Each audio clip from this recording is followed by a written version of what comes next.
Our reservation for 7 people is accurate, and I kindly request a separate seat for a lady not included in the count. This request, typical of Elizabeth, my husband's mother, echoes her penchant for making loud demands and teasing me. However, today marks a turning point as I've resolved to expose a secret she's been keeping during our family gathering. I'm Natalie, a 28-year-old chef who graduated successfully from culinary school. I work at a highly rated Western restaurant in the city where I met George, a friendly customer who later became my husband. George inherited a historic electronics store, a beloved establishment in the community for 3 generations. Last year, George's father passed away, and he assumed the role of the 3rd-generation owner. My upbringing was in a household filled with culinary professionals: my father, mother, and even my brother. Growing up in such an environment exposed me to various cooking techniques and knowledge from a young age. Thanks to this upbringing and my innate talent, I graduated at the top of my class from culinary school. Despite my usual reserved demeanor, I've always been confident in my culinary skills. However, after marrying George, that confidence began to waver due to our close living arrangement with Elizabeth, which started shortly after our marriage. George's decision to live with his parents, a common practice in his family, came as a surprise. I had hoped to enjoy the early days of marriage just the 2 of us, but George's living arrangement was not disclosed earlier. Regretting it now wouldn't change anything. Living with Elizabeth turned out better than expected initially. She was kind, buying me treats from my favorite bakery, and even took on most of the household chores. However, there was one concern: the seasoning in her meals. Each dish was excessively salty, and while I initially attributed it to her northern origins, it seemed different from the preferences of others from the same region. I have a colleague from the north who prefers a lighter salt taste, making Elizabeth's dishes stand out. For instance, her stew, with vibrant ingredients, was overshadowed by an intense sauce, making it feel like directly putting concentrated sauce in my mouth. Doubts about whether this was the standard taste lingered, and my husband's comment about adjusting the taste to be lighter than usual only intensified my inner questioning. These days, consistently consuming Elizabeth's cooking seemed to have dulled my taste buds, creating a sense of dissatisfaction, even when preparing dishes at work. Doubts about my own sense of taste crept in, but fortunately, the head chef conducted the final taste checks, ensuring no major issues. Nevertheless, the heavy seasoning in Elizabeth's daily meals became a serious concern for me. To cope with this, I devised a plan. One solution was to wake up earlier than Elizabeth and prepare my own breakfast. While this noon routine prevented a decline in my work performance, it unintentionally led to a frosty attitude from Elizabeth. When I greeted her in the morning, she began to ignore my words and pass by. One evening, when I sought her opinion on a dish I had put a lot of effort into, she responded with criticism, questioning if I had seasoned it properly.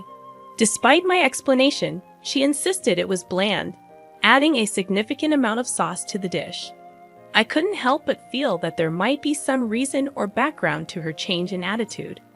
My husband has 2 older sisters, both of whom have established families. They welcomed me warmly from the beginning of our marriage and offered support if I ever had trouble with their mother. However, Emily, one of the sisters, had a different experience.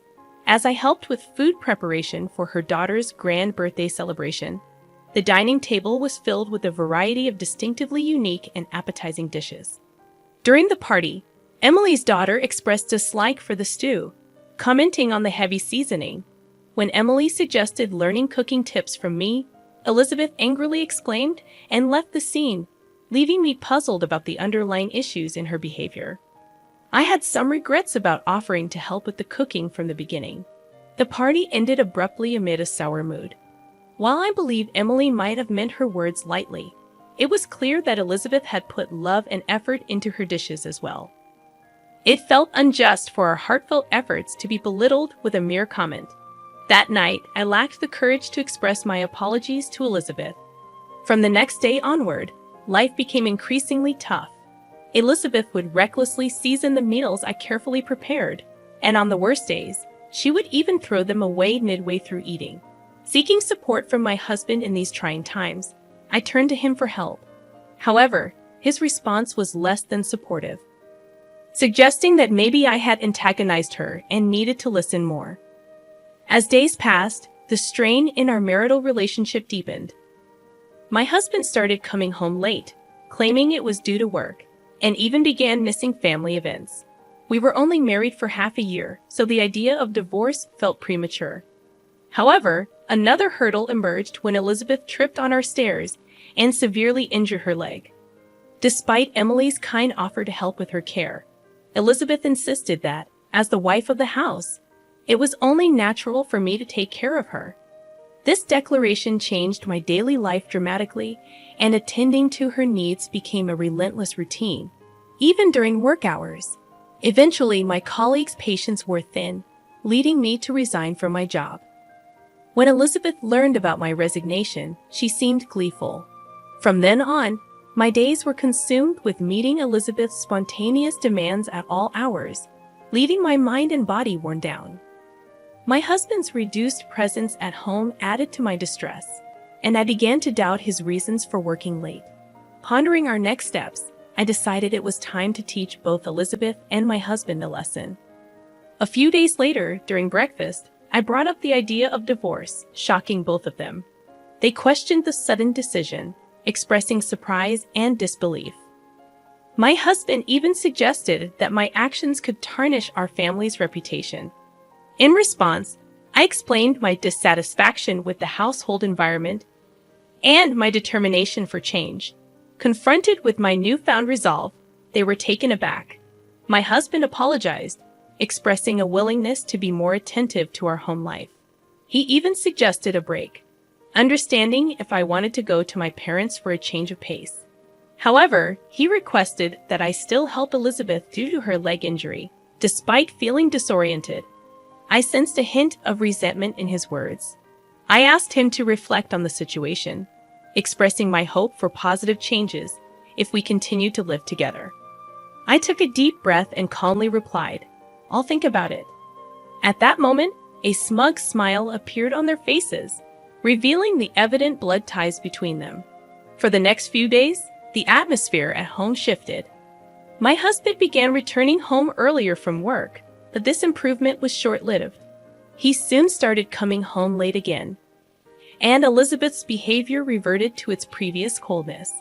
Despite her leg injury showing no signs of improvement, Elizabeth frequently went out without explanation. As I questioned her actions, I soon discovered a shocking truth. One day, my cell phone rang incessantly, with both my husband and Elizabeth expressing anger about me leaving Elizabeth alone.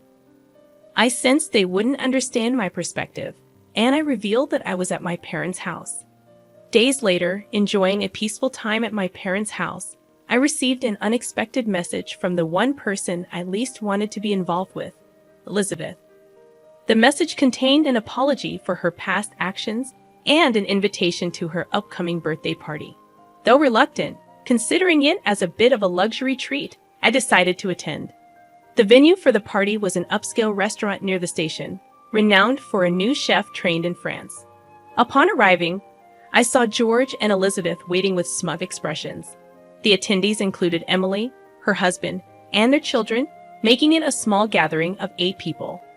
As we entered the restaurant, I confirmed my reservation for 7 people. However, Elizabeth requested a separate seat for me, surprising everyone. The waiter guided me to a slightly hidden seat, and as the evening progressed, the anticipated meat dish raised expectations. While delicious-smelling dishes were constantly brought to Emily's table, George and Elizabeth received none. Elizabeth's loud complaint about the delay in their food drew the attention of nearby customers, leaving me in a state of surprise and anticipation for the unfolding events of the night. I deeply apologize. The chef is preparing something special for the 2 of you, so it's taking a little extra time. Please wait for just a bit longer. Despite her annoyance, Elizabeth's face showed a hint of satisfaction, knowing they were getting special treatment. Soon after, footsteps could be heard coming from the kitchen, and their expressions froze in surprise. It was me, dressed in a chef's hat and apron. "What, Natalie? Why are you dressed like that?" Is this your surprise? While Emily and her husband enjoyed my appearance, George and Elizabeth were taken aback. I gently smiled and set the specially arranged dishes before them. I've prepared a special menu just for the two of you. At the center of Elizabeth's plate, a beautiful black lump was garnished with a rich sauce. I'd accentuated this using a special sauce. I'll add a little more topping to this sauce. Pouring more sauce on the dish, I felt satisfied seeing Elizabeth's surprised face. And here's a special dish for you, sir. On George's plate, various delicacies were beautifully arranged, each shining brightly. Please try it with this special sauce. Placing an elegant sauce bottle on the table, I watched the service. Emily's daughter laughed cheerfully, and they both looked a bit surprised yet intrigued. However, their expressions soon turned to anger. This is unbelievable. I've never seen such inappropriate service. Call the manager. George exclaimed. I calmly replied, I'm the person in charge here. Is there a problem? Elizabeth joined in. Are you the one allowing such disrespectful service? This is unforgivable. We're going to exercise our rights as customers and sue you. I continued, feel free. But we're also considering legal action for the disruption you've caused. How dare you? It turned out that they often visited this restaurant and were always demanding. The staff already saw them as problematic customers, and now, with my brother Peter managing the restaurant, they were being treated impartially. Peter, Elizabeth, and George were utterly stunned upon realizing that the person in charge was my brother. In reality, this popular restaurant was a product of Peter's diligent management and hard work. They had not been informed of this fact before. Peter had previously undergone advanced training in France and couldn't attend our wedding. Although he had sent a generous gift, he had never spoken with Elizabeth or George. However, he remembered their faces from family pictures. We didn't know any of this. Could you explain? Emily asked, cheerful, but with a slight shadow in her eyes. Actually, we came here to dine with some shopkeepers from the town's marketplace. It's trendy these days to have dinner in such modern restaurants. At that moment, a staff member approached politely. During your last visit, you left behind an item. Please allow me to return it. Handing over a shimmering earring, Emily added, you often dine here with men wearing earrings. Isn't that a bit risky? George's face momentarily froze in surprise at Emily's question. How did I come to know of this secret? A few weeks ago, I harbored suspicions and decided to hire a detective to investigate. The result was a collection of photos depicting George enjoying dinners with another woman at this restaurant, and even moments where they entered a hotel together. To be honest, I felt more relieved than betrayed. Marrying him was a mistake. I'm planning to file for divorce. Just be prepared. This was the first time George had openly spoken about divorce. But for me, it was an anticipated moment. Just don't forget to pay the alimony. Don't worry. I recently secured a big business deal, and financially, I'm pretty well off now. I'll gladly pay all of the alimony in full. Hearing that gave me peace of mind. Now about you, Elizabeth. Until now, she had been wide-eyed at the unfolding conversation, known by the staff as a regular at this upscale restaurant. What do you want from me? Since my husband passed away, I don't think anyone has the right to complain about my behavior. However, I had also had a detective thoroughly investigate her secrets. It turned out she had been in a secret relationship for 5 years, even though her husband had passed away just a year ago. What are you talking about? Emily and her siblings, hearing this for the first time, stared at their mother in shocked anger. This revelation was unbearable for them, as they deeply cherished their father. Although I, too, was surprised by the investigation's outcome. When I asked the detective why he knew so much about Elizabeth, it turned out that their father had once hired the same detective agency. You deceived him for so long, even while he was still alive, and George, even while with Natalie, you were seeing another woman. How could you? In Emily and her siblings' eyes, deep anger and disappointment shaped the tense atmosphere at our table, catching the attention of other diners who started glancing our way. We promised to resolve this matter at home and called it a night for the dinner. As I left, I high-fived the restaurant staff and Peter, expressing my gratitude. A few days later, under the stern gaze of Emily and her siblings, George and I proceeded with the formal divorce process. Now I'm free.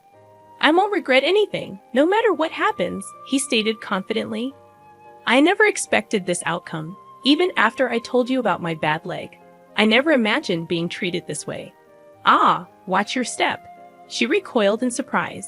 In truth, her leg had already healed, yet she had been pretending to be in pain to maintain a superior attitude towards me. Her behavior once again left me in shock. From now on, both she and my husband will be strangers.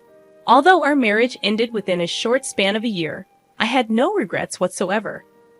When I checked my bank account, I was shocked to see that the alimony from both my husband and his mistress had been deposited simultaneously. It seemed like my husband covered her share as well. Knowing this fact, I could finally view them as no longer being a part of my life. Subsequently, there were some interesting developments regarding my husband and his mistress's relationship. He had gone into debt to pay the hefty alimony, but shortly after our divorce was finalized, she dumped him quite easily. From the information I received from Emily, it was revealed that the woman is infamous in the area for targeting married men. After the episode at the restaurant, we were informed by Peter that the regular patrons were also fed up with George and Elizabeth's antics, and they were elated by our surprise. From then on, the restaurant strictly prohibited those two from entering. Moreover, their dishonest attitudes quickly became known throughout the community. A major contract that my husband had been boasting about was eventually canceled, and his electronics store, sustained by the deep trust of the local community, now faced a challenging future. Elizabeth's subsequent life became quite difficult.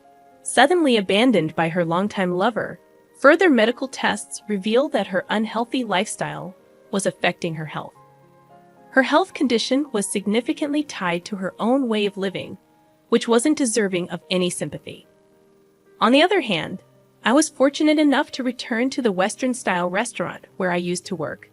Even though they knew about my past, the staff and management warmly welcomed me back.